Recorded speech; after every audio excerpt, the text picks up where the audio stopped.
The MIDI faders/control box from the settings menu is useful to delete controls that you've added using MIDI Learn. If you're not afraid of MIDI controllers, channels, velocities, pitch bends and the like, you may also use the MIDI control box to manually configure the actions associated with the MIDI events generated by the control surface faders and buttons. You don't need to configure this if your control surface is directly supported by N-Track or if just using MIDI Learn works with your device. The dialog box shows a list of controls associated with the MIDI control surface.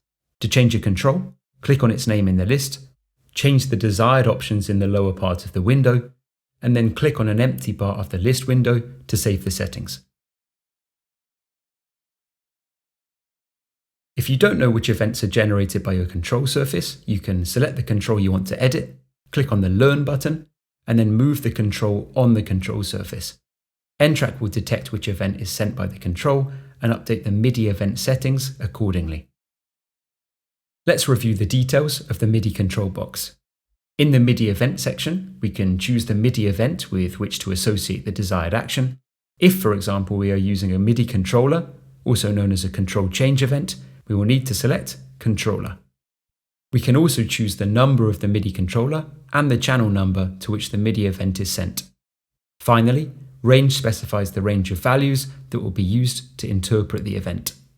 Pressing the Learn button in the MIDI event box automatically detects the event generated by the control.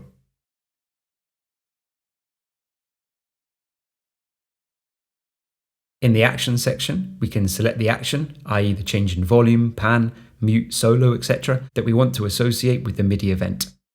Track enables us to choose which track we want to apply the selected action to, and we'll keep that checked at track 1 for this video.